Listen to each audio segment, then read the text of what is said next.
साथियों, आप सभी का स्वागत है आपका अपना यूट्यूब चैनल नौकरी देखो पर।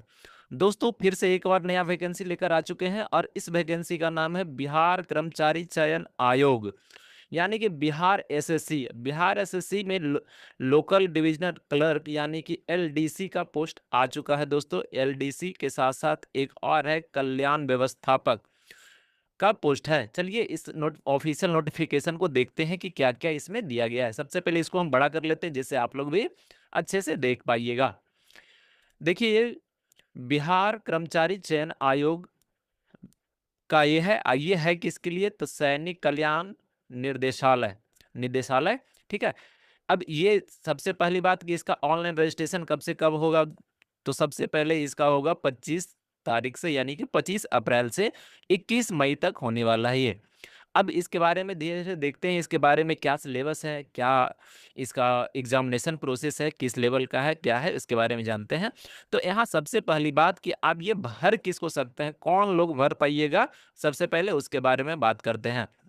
ठीक है। तो सबसे पहला पद आपका है कल्याण व्यवस्थापक, उसके बाद आते हैं आपका, इस पे आते हैं, नीचे आते हैं। ठीक है। ये यानी कि निम्न वर्गीय लिपिक है, तो इसका मतलब है आपका एलडीसी के बारे में है। ठीक है।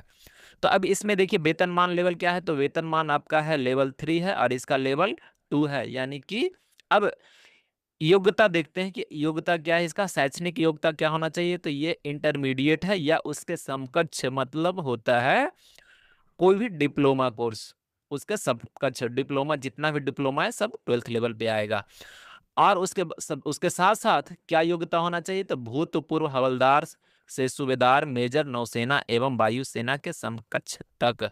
इसका मतलब दोस्तों ये वही लोग भर पाइएगा जो रिटायर हो चुके हैं, हवलदार से रिटायर हैं, सूबेदार यानी मैनेजर से रिटायर हैं। देखिए, उसके बारे में यहाँ पर आपको पूरा लिखा गया था, निम्नांकित रिक्ति जो है पदों पर नियुक्ति हेतु ऐसे भूतपूर्व सैनिक में आपका तीनों सैनिक आएगा, थल, जल और वायु। दोनों के लिए आप जो सेवानिवृत्त हो चुके हैं उनके लिए दिया गया है, वो लोग ही भर पाइएगा। इसका मतलब है कि जो लोग इससे वंचित हैं या जो इसमें पहले अपना सेवा प्रदान नहीं किए हैं वो नहीं भर पाएंगे दोस्तों।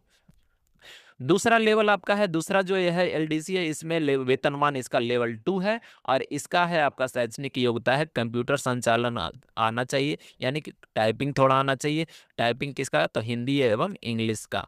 ठीक है। ये या नहीं है, एवं है, यानी कि हिंदी और इंग्लिश दोनों का टाइपिंग आना चाहिए। ठीक है। उसके साथ साथ 12th या उसके समकक्ष। उसके बाद इसके पास ये भी वही है कि वही लोग भर पाइएगा जो है भूतपूर्व सैनिक रह चुके हैं उनके लिए है। ठीक है। इसमें कुछ कुछ नोट का बात दिया हुआ है, तो जिनको जरूरत है आप पढ़ सकते हैं इसको, और नोटिफिकेशन में दिख रहा होगा साफ साफ कि कौन कौन भर सकते हैं, कौन होंगे, ये इसी यही नोट में बस लिखा हुआ है। मेडिकल के बारे में कुछ लिखा हुआ है, तो आप इसको पॉज कर कर पढ़ लीजिएगा। अब देखिए वैकेंसी है कितना, नंबर ऑफ वैकेंसीज कितनी है। नंबर ऑफ वैकेंसी तो कल्याण व्यवस्थापक है, उसका वैकेंसी आपका अनारक्षित में 10 है। ऐसे गृह विभाग है तो उसके लिए भी है, विभाग का नाम है सैनिक कल्याण निर्देशालय, और गृह विभाग उसके लिए है 10 है, 4 है। इसी तरीका से 35% आरक्षण के साथ दिया गया है, यानी कि जितना महिला है उनमें 35%, यानी कि ये ऊपर वाला जो रो दिख रहा है ये पुरुष का है और नीचे वाला रो जो दिख रहा है ये महिला के लिए है। ठीक है। तो टोटल 25 पद है मैन के लिए, और वोमेन है उनके लिए आपका 8 पद है। उसी तरीके से आपका ये एलडीसी वाले हैं निम्न वर्गीय लिपिक हैं, तो ये निम्न वर्गीय लिपिक में आपका टोटल 31 सीट मैन के लिए और वुमेन के लिए आपका 11 सीट है। उम्र सीमा कितना होना चाहिए, तो उम्र सीमा देखा जाएगा आपका 2024 1/8/2024, यानी 1 अगस्त 2024 से, और मैक्सिमम होना चाहिए 57 वर्ष, उससे ज्यादा नहीं हो। उसके साथ साथ आपका जो लिखा हुआ है आयोग द्वारा मैट्रिकुलेशन या भूतपूर्व का डिस्चार्ज जो बुक होगा वो भी जरूरी है, या फिर पेंशन जो चल रहा हो जिनका, वो चीज वो आपको सर्विस आइडेंटिटी कार्ड के साथ देना होगा। परीक्षा कैसे लिया जाएगा, तो परीक्षा लिया जाएगा वस्तुनिष्ठ, यानी कि ऑप्शनल परीक्षा लिया जाएगा, ऑब्जेक्टिव लिया जाएगा। ठीक है। ऑब्जेक्टिव यानी कि ये भी 2 चरण में एग्जाम होगा, पहला पीटी होगा उसके बाद मेंस होगा। पीटी में जितना भी सीट बचा हुआ है, जितना भी इसमें सीट है उसका 5 गुना रिजल्ट आएगा पीटी का, उसके बाद उसके 5 गुना ही मेंस दे पाएंगे। ठीक है। अब उसमें कैसा-कैसा रहेगा, तो उसमें टोटल 25 क्वेश्चन पूछा जाएगा, जिसमें सामान्य ज्ञान 5 क्वेश्चन, सामान्य विज्ञान 5, गणित 10 है, कंप्यूटर 5 क्वेश्चन। उसके साथ-साथ भाग 2 में जब आएगा तो इसमें 2 भाग में एग्ज़ाम हो रहा है। इंग्लिश है 25 क्वेश्चन, स्पेशल इंग्लिश चलेगा। अब जिनको सिलेबस के बारे में जानना है, आप पॉज़ कर सिलेबस देख सकते हैं, सामान्य ज्ञान का क्या है, सामान्य विज्ञान का क्या है। ठीक है? फिर आगे बढ़ते हैं, गणित का देख लीजिए यहाँ, कंप्यूटर देख लीजिए, इंग्लिश देख लीजिए, ये सब चीज़ है। अब ये कोटि है, कितना परसेंट आरक्षण है, क्या है न्यूनतम, ये कितना आना चाहिए, कितना आना चाहिए कि आप पास पाइएगा, तो जनरल में 40%, 36.5% इसका आपका है ओबीसी का, फिर है अति पिछड़ा वर्ग यानी कि ईबीसी है, ईबीसी के लिए 34%, इसी तरीके से एससी एसटी आप सब देख सकते हैं। परीक्षा शुल्क कितना होगा, तो वही है आपका जनरल है, जनरल ओबीसी या ईबीसी सभी के लिए 540 रुपये हैं, बाकी अदरवाइज जो भी हैं आप सबका लगेगा 135 रुपया। लेकिन यदि बिहार से आप बाहर के हैं तो बिहार से बाहर के लोगों को जनरल कैटेगरी में रखा जाता है, पुरुष हो या महिला, इसके लिए उनको भी आपको जनरल के अनुसार 540 रुपये ही देना पड़ेगा।